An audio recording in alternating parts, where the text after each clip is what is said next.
ایک شخص غوث اعظم کے پاس آیا، اس نے کہا شیخ عبد القادر میں آپ سے مرید ہونا چاہتا ہوں. بہت غور سے ایک بات کو سنو، میں آپ سے مرید ہونا چاہتا ہوں. کل ہی میں نے بغداد شریف کے بہت عظیم شیخ کو روانہ کیا ہے ایئرپورٹ پہ. ایک ہفتے کے لیے الہ آباد، لکھنؤ اور میرے گھر پہ بھی ایک شب قیام تھا الحمدللہ رب العالمین. کل میں نے روانہ کیا، حیدرآباد تشریف لے گئے اور بغداد شریف کے حالات بھی بڑے خراب ہیں، دعا کرو اچھے ہو جائیں انشاءاللہ.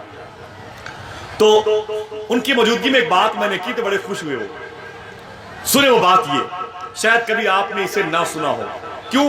اس لیے کہ میں نے تو بتایا ہی نہیں ہے. سنے آپ، شیخ عبد القادر کے سامنے وہ شخص آیا، حضور مجھے مرید کر لیجئے. فرمایا غوث اعظم نے اپنا ہاتھ بڑھا. اس نے کہا ہاتھ تو بڑھاؤں گا لیکن میری پہلے 2 شرطیں قبول کر لیں. کتنی؟ سب لوگ بولیں اونچی آواز میں، میری 2 شرطیں قبول کر لیں. غوث پاک فرماتے بول تیری 2 شرطیں کیا ہیں؟ بول تیری 2 شرطیں کیا ہیں؟ اس نے کہا میری پہلی شرط یہ ہے کہ میں چوری کرتا ہوں، بند نہیں کروں گا. سمجھ گئے؟ جو لوگ چوری کرتے ہیں وہ خوش ہو گئے ہوں گے. اس نے کہا میں چوری کرتا ہوں، بند نہیں کروں گا، چوری کا سلسلہ جاری رہے گا. فرماتے غوث اعظم استغفر اللہ، یہ کوئی شرط ہے؟ اچھا بول دوسری. کہا نماز نہیں پڑھتا ہوں، نماز بھی نہیں پڑھوں گا. فرماتے غوث اعظم شریعت کے خلاف عمل کرتے ہو اور شیخ عبد القادر کا غلام بننا چاہتے ہو. تو اس نے کہا حضور بڑے بڑے چوروں کو، ڈاکوؤں کو آپ ہی نے سنوارا ہے، بڑے بڑوں کی بگڑی یہی بنی ہے، بڑے بڑوں کی بگڑی یہی بنی ہے، مجھے بھی قبول کریں. فرماتے ہیں غوث اعظم نہیں، تجھے یہ 2 شرطیں اپنی چھوڑنی پڑے گی. کہا نہیں، دربار شیخ عبد القادر کا ہے، واسطہ آپ کی ماں فاطمہ کا. غوث اعظم فرماتے ہیں اچھا تیری یہ 2 شرطیں میں تجھے مرید کر لوں گا لیکن میری بھی ایک شرط ہے.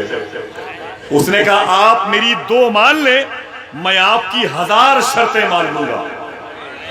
اسے کیا معلوم تھا وہ کس سے باتیں کر رہا ہے.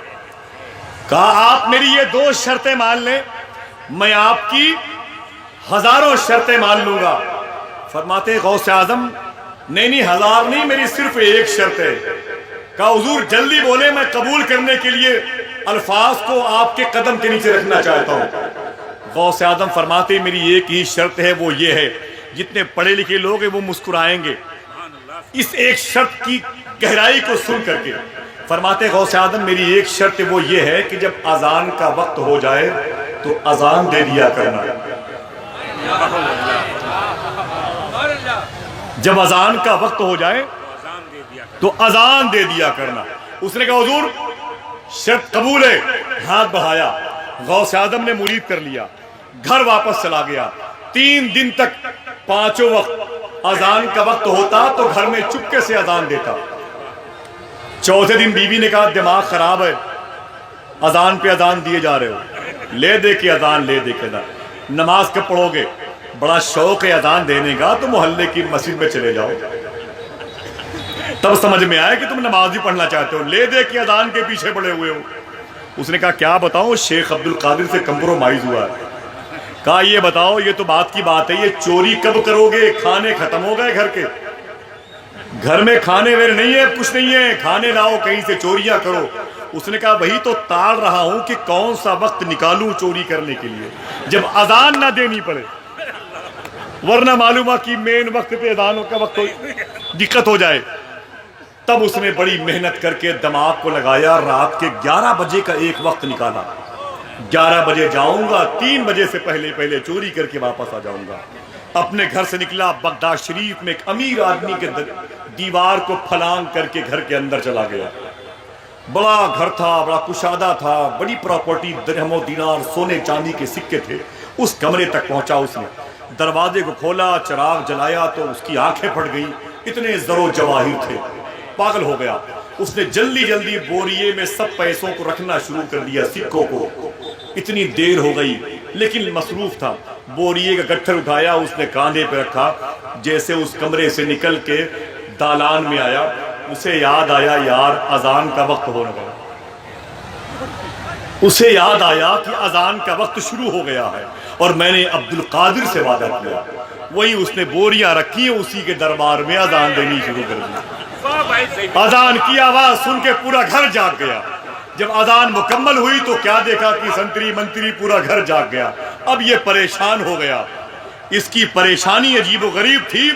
غوث اعظم اپنی خانقاہ میں، اپنے محلہ باب الشیخ میں، جامعہ قادریہ میں اپنے غلاموں کے ساتھ بیٹھے بیٹھے ہنس رہے تھے، کہہ رہے تھے پھنس گیا۔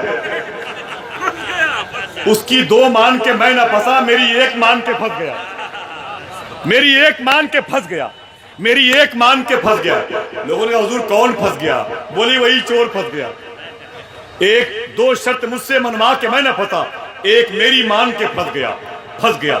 اذان کے بعد پریشان تھا، اس نے دائیں بائیں دیکھا تو پورا گھر جاگ گیا تھا۔ پریشان تھا کیا کریں، اس نے سوچا کہ یہ لوگ تب تک وضو کریں گے تو مرتا کیا نہ کرتا، 2 رکعت میں پڑھ ہی لیتا ہوں۔ 2 رکعت کی اس نے نیت کر لی۔ جیسے اس نے سلام پھیرا تو کیا دیکھا کہ پیچھے 2 صف لگی ہوئی ہے۔ ایک صاحب نے کہا کہ حضور اجازت دے تو تکبیر کہوں، کہا دماغ مت خراب کیجیے، چور کو حضور کہتے ہو۔ اس نے کہا حضور یہ آپ کی انکساری ہے، آپ کی آنکھیں بتا رہی ہیں کہ آپ کی آنکھوں میں کسی شیخ کے چہرے کا عکس موجود ہے، آپ کے چہرے کی پیشانیاں بتا رہی ہیں ولایت کی لکیروں نے قبضہ کر رکھا ہے، آپ کے ہونٹ کی خشکی بتا رہی ہے یہ دنیا میں برکتوں کے نزول کا سبب ہے۔ کیسی باتیں کرتے ہیں آپ، کیسی باتیں کرتے ہیں حضور، آپ اللہ کے ولی ہیں۔ کہا چپ، میں پھنسا ہوں بھائی، کیا بتاؤں؟ کہا حضور وقت نہیں ہے، سورج نکل آئے گا، تکبیر کہوں؟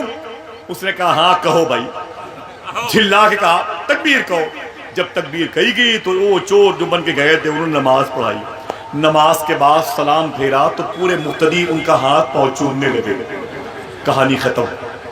ہاتھ پاؤں چومنے لگے تو وہ سب کو لے کے گئے درہم و دینار، سونے چاندی کے بوریے کی طرف۔ کہا گھر کے مالکوں دیکھ لو یہ سامان آپ کے خزانے کا ہے، میں اوریجنل چور ہوں، میں یہ چوری کرنے آیا تھا، لیکن تم لوگوں نے میرے پیچھے نمازیں پڑھی ہیں، پھر بھی گھر کے لوگوں نے کہا یہ آپ کی انکساری ہے، آپ کا چہرہ بتا رہا ہے کہ آپ اللہ کے دوست ہیں، آپ کی آنکھیں بتا رہی ہیں آپ اللہ کے دوست ہیں، آپ مجھے یہ بتا کے بہلا رہے ہیں چور کیا کسی کے گھر میں اذان دیتا ہے؟ چور کیا کسی کے گھر میں خدا کے ایک ہونے کا اعلان کرتا ہے؟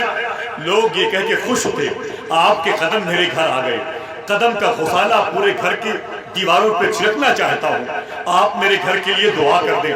اتنا سننا تھا، اس نے اپنے دونوں ہاتھ کو جوڑا، غوث اعظم کے محلے کی طرف دیکھا بابو شیخ، اور ہاتھ جوڑ کے کہا مان گیا شیخ عبد القادر، مان گیا، مان گیا شیخ عبد القادر، مان گیا۔ ایک وقت اذان دے کر کے نماز پڑھی ہے، تب ایک گھر کے لوگوں نے میرا ہاتھ پاؤں چوما ہے، اگر 5 وقت نماز پڑھنا شروع کر دوں گا تو پورا شہر میرا احترام کرنا شروع کر دے گا۔ اللہ اللہ۔